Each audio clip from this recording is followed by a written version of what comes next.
Hello friend, my name is Amardeep Srivastava. In the previous lecture, we have discussed about the signals periodicity and non-periodicity of any signal. Now in this class, we will discuss about the fundamental time period calculations of different signals, and we will discuss about the energy and power signal and energy and power signal calculation.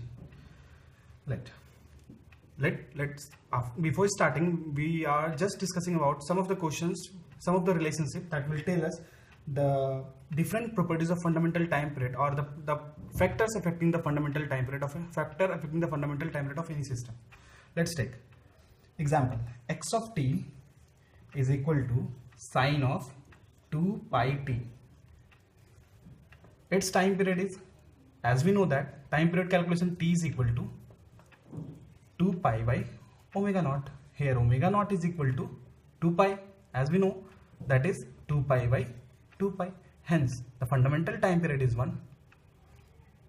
First question, if we take x of t is equal to x of t minus t naught. This is our new function. We have to calculate the fundamental time period of this system, that is sine of 2 pi t minus t naught. For this, fundamental time period is also 1.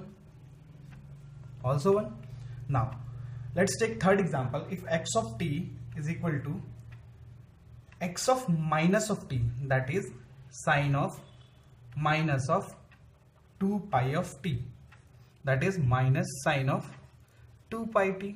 In this case, we will also get the time period of the system is 1. Now take the case of DC shifting case. DC shifting. Let's take an example. If x of t is equal to 1 plus sine of 2 pi t, that's the function which we have already taken. Now this system is what?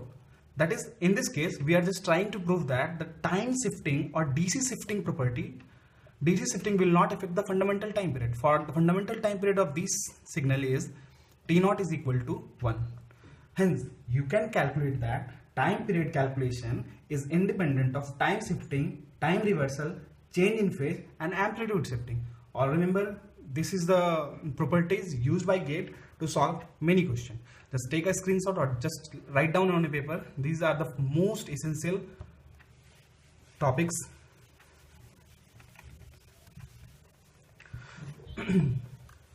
Now we will discuss about the calculation of time period of any signal. Let's take first.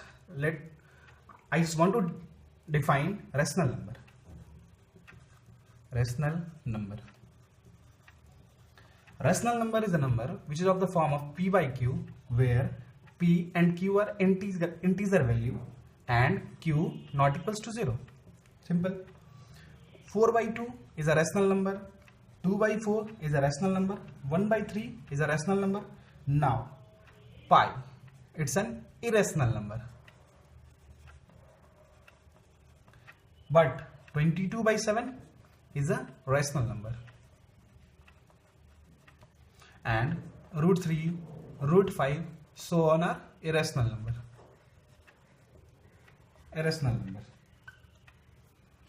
Now one of the property is the sum of the two or more than two periodic signal will be periodic. The sum of the two periodic, or let x1 of t is a periodic signal, x2 of t is a periodic signal. If this is periodic, then the sum of the signal will be periodic only if their fundamental time period or frequency are rational. We will have to calculate. We will know by solving some of the problem. Let's take an example.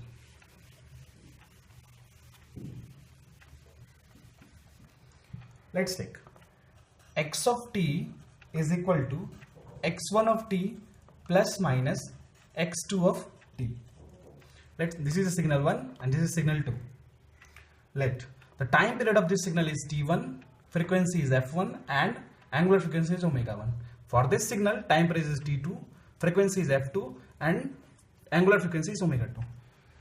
If the condition we have to check is if t1 by t2 is equal to f1 by f2 is equal to omega 1 by omega 2 is equal to rational, then only the combination of these signal is periodic.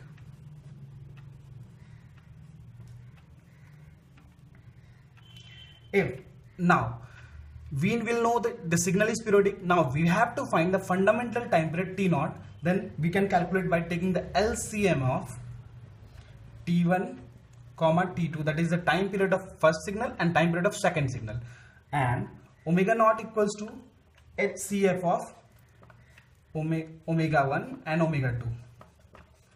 F naught equals to, that is the fundamental time frequency, is equal to HCF of F1 and F2. Simply calculate any of these and you will get the answer.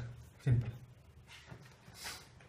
Now we will discuss about some question based on this concept. Write down these concepts. These are very essential. We will use to solve the we will use to calculate the fundamental time period by using these combinations.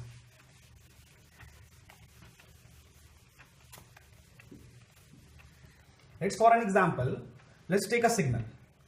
X of t is equal to sine 2 pi t plus cos of t. T1 equals to 2 pi by omega naught. Here omega naught is 2 pi. 2 pi sine of omega t, that is 2 pi. T1 is 1. Here omega is equal to 1. T2 is equal to 2 pi by omega, that 2 pi 1 is equal to 2 pi. Since ratio of T1 by T2 is equal to 1 by 2 pi, which is an irrational number. Irrational number. Hence, above is non-periodic. That is aperiodic signal. Aperiodic signal.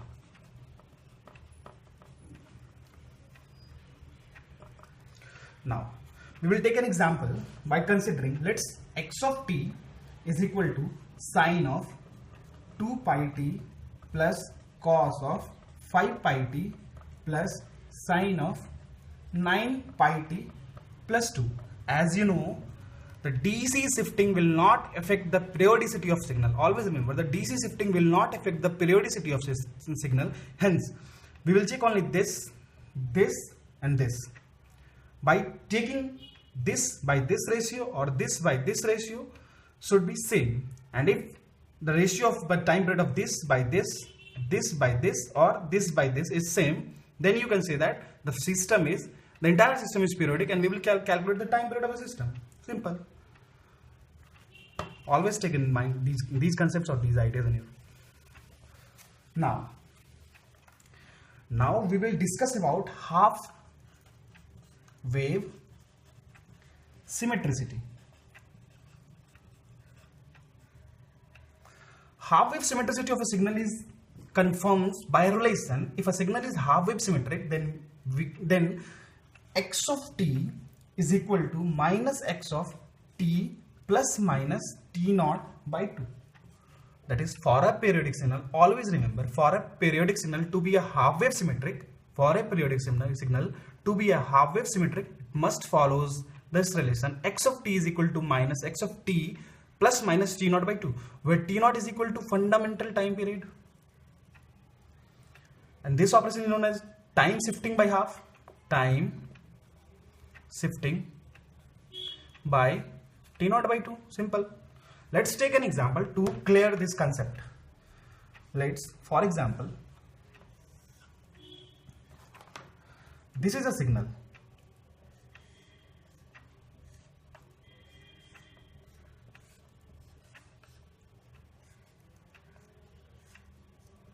This is a signal, and we have to check either this signal is a half wave symmetric or not. Just its time period is 0, t naught by 2, t naught. This is the time period of this signal up to here, that is t naught, fundamental time period. Now let's draw another signal, x of t plus t naught by 2, that is time shifting operation. Time shifting operation. that is t is equal to minus t naught by 2. Let's drag this signal either to left or to right, that is plus or minus. You will get, if you will drag this signal by half of its time period, then you will get x of t is equal to minus of x of t plus minus t naught by 2. If you will get this, and for this signal you will get this, hence this signal is a half wave symmetric signal. Simple. It's very simple. Just remember these concepts. We will use it in the next topics. Half wave symmetricity is very important because some of the properties we will directly use half wave symmetricity property, and the question will become very easy. Now, for any half wave symmetric signal, average value equals to 0. But always remember, for any half wave symmetric signal, if we have to given the calculate the average value of this signal, if you know that the signal is half wave symmetric, then simply average value equals to 0. But remember, converse is not true. Converse fails. Now, how to calculate the average value of a signal? To calculate the average value of signal, you all are engineer, you all know the how to solve average value or else.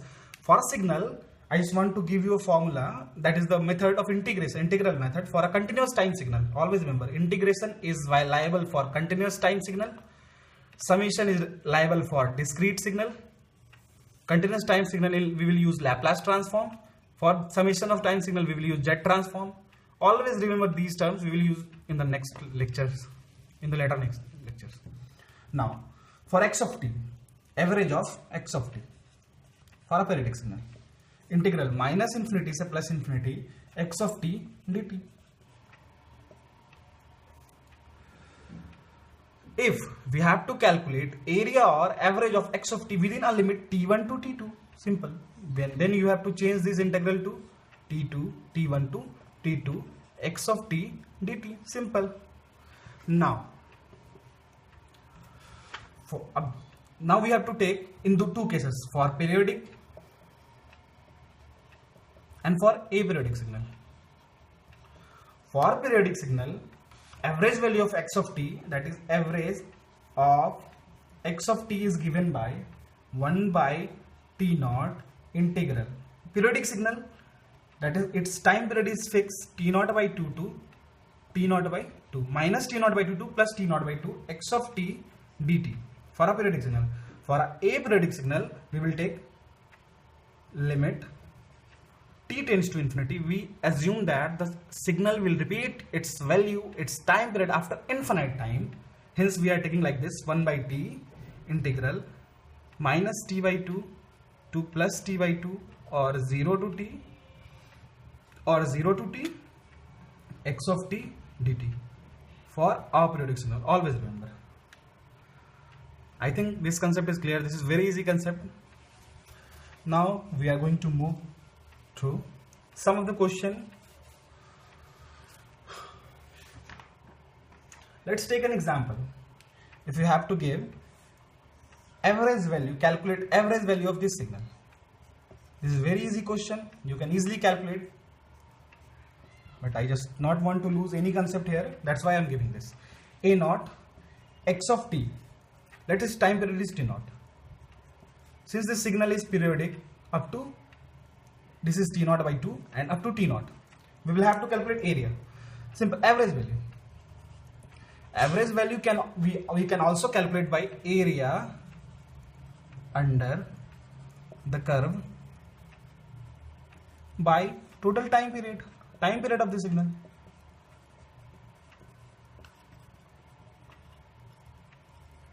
Simply, I don't waste my time to solve these type of question because you all are capable to solve this. That's why I'm leaving this.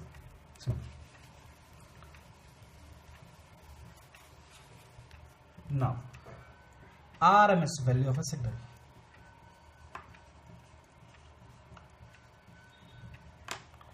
RMS value of signal. How to calculate the RMS value of a signal? Simple. You all know RMS means root mean square. Root mean square means what? Let x of t be a signal. We have to calculate the RMS value of that signal. Then root under integral complete t x of t dt by complete time period. This time period is under this root. Always remember square of this. Square this signal, integrate, square this signal, find the area under this signal, divide it by time period, take the root. Simple. Root means square of any signal. Simple. Now, if you have, let's discuss a trick to solve some of this question which I have taken. Let's find the average and RMS value of this signal.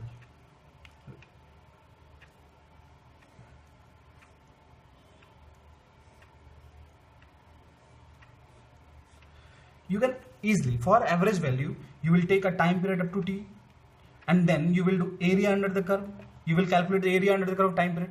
For RMS value, you will square this. If this amplitude is A0, you will square this, that is A0 square, and then integrate this up to its time period, and then divide it by time period and take the root. Simple.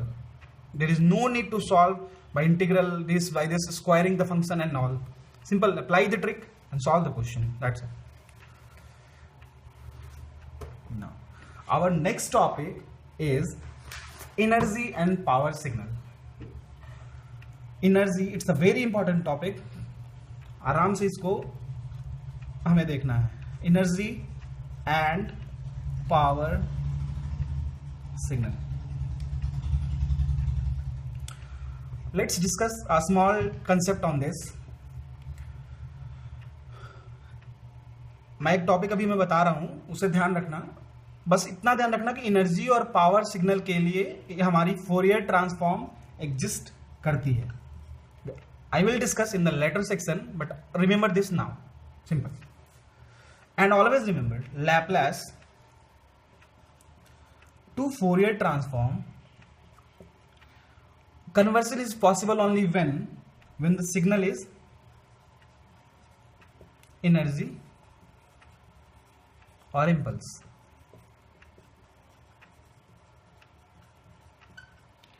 Impulse is an exception, nothing else. Remember this. I will discuss it in very clear manner in our next lectures. Now, for the energy signal,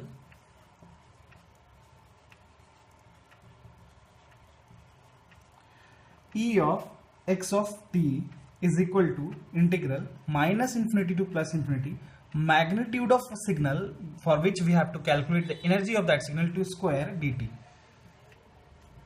This is the formula for energy calculation of any signal.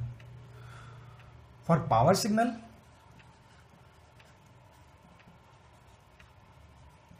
power of signal x of t is equal to 1 by time period of that signal integral minus t naught by 2 to plus t naught by 2 mod of x of t whole square into dt for periodic signal. For periodic signal, always remember, for aperiodic signal, limit t tends to infinity 1 by t integral minus t by 2 to plus t by 2 mod of x of t whole square dt. Why we are taking limit t tends to infinity? We assumed that the signal, aperiodic signal will repeat its value, will repeat its time period after t tends to infinity. That's it. We are considering that the power signal which is aperiodic is periodic, having time period equals to infinite. That's it. Now, let's take how we define energy signal and power signal. For energy signal,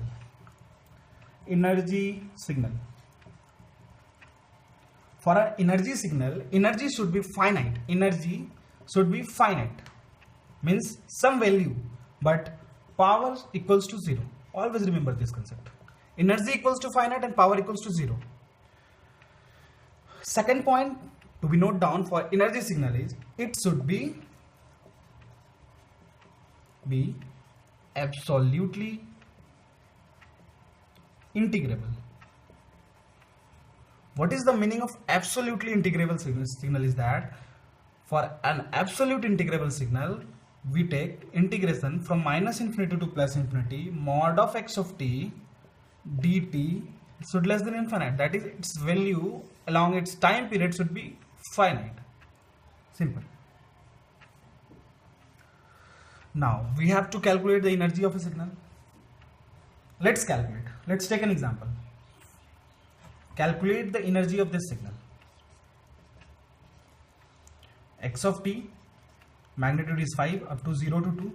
We have to calculate energy of this signal. As we can calculate by using the traditional method, E is equal to what? Integral minus infinity to plus infinity mod of x of t whole square dt. That is, E is equal to square of this will give 5 square 25 up to 0 to 2, 0 to 2, 25 dt. We can calculate 25 into 2 minus 0, that is energy of signal x of t is what? 50 joule. You can also go through area under the curve or squaring this curve, find area under the curve, and then simply we can calculate the x of t, energy of x of t.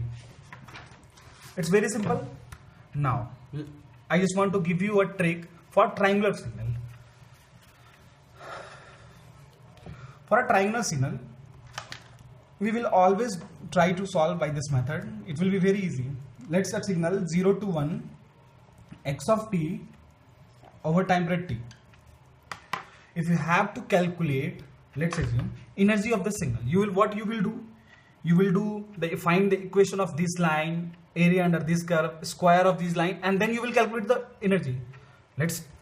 From my view, let's take square this signal. On squaring the signal, what you will get? X square of t. As it is a straight line having magnitude, let's say 2. Straight line, t square will be equals to parabolic. That is this in this shape, and you will get this up to this magnitude 2. You will get 4, 0 to 1. Now, from approximation, this area is equals to, we can calculate from approximation 1 by 3 into base into height, that is 4 by 3, and this will give square of this area will give energy.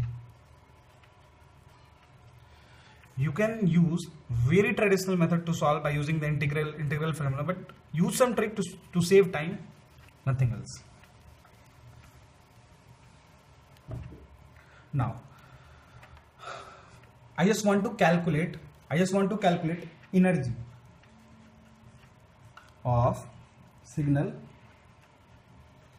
x of t is equal to e to the power minus at into u of t. Simple. For a greater than 0. This condition is very must. Always remember, this condition is very must. Now, as our signal is exponentially decaying signal, you will get a graph like this. Exponentially decaying, that is like this. E to the power minus at into u of t. As u of t is this signal, hence you are talking by right hand sided signal. Always remember. Its magnitude is 1. Now, what will be the area of this signal? Area. How we can calculate the area? That is integral from 0 to infinity e to the power minus at into dt. Since it's multiplied by u of t, that's why we are taking one sided signal, that is 0 to infinity.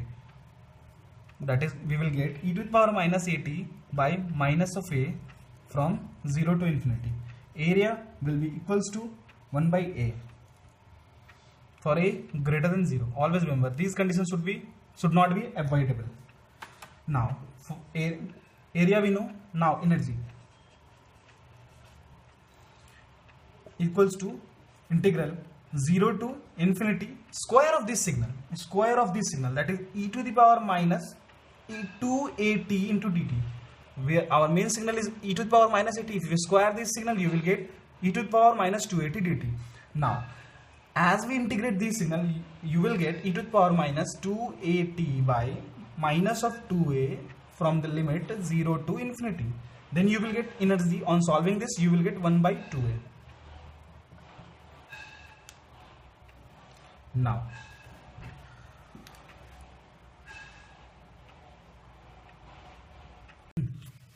Now we will discuss a point which you will use to solve some numerical problems. Let's take if shape of signals is same, then it will have same area and energy. Now let's take an example. Let x of t is equal to e to the power at for t less than 0, y of t is equal to e to the power minus at for t greater than 0. Let this addition of these two signals, that is z of t, let z of t is equal to x of t plus y of t, that is e to the power at plus e to the power minus a of t. You can write it as as a function of this e to the power at for t less than 0, e to the power minus at for t greater than 0, z of t. Now if you plot this signal, you will get z of t as e to the power minus at exponential into u of t. Always remember, we are considering u of t signal into t like this, and e to the power at will graph will like this. This is of e to the power at for t less than 0. This is for e to the power minus at for t greater than 0. Now you can write this signal as z of t equals to e to the power a mod of t for a greater than 0. Simple. As let's discuss mod properties. Mod of t is equal to minus t for t less than 0 and t for t greater than 0. I am using the same. Now for the signal we have to calculate the area and average value. Now I am just giving you a trick how to know the area, as e to the power at and e to the power minus at nearly same shape, having nearly same shape. As e to the power at is area is 1 by a, and for e to the power minus at is area is 1 by a. Now for area, add both of two, that is area of z of t is equal to 1 by a plus 1 by a, that is 2 by a.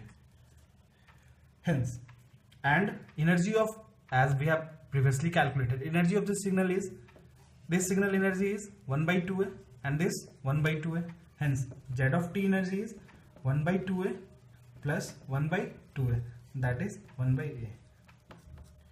Now in the next lecture we will discuss the different operations and different properties affecting the energy of a signal, and how to calculate the energy when a signal is shifted, when a signal is scaled, when a signal is shifted by its time, when a signal is scaled by its factor a greater than a less than a. Thank you friends, and thanks for watching my videos, and kindly subscribe, like, comments, suggest. It matters a lot for me. Thank you.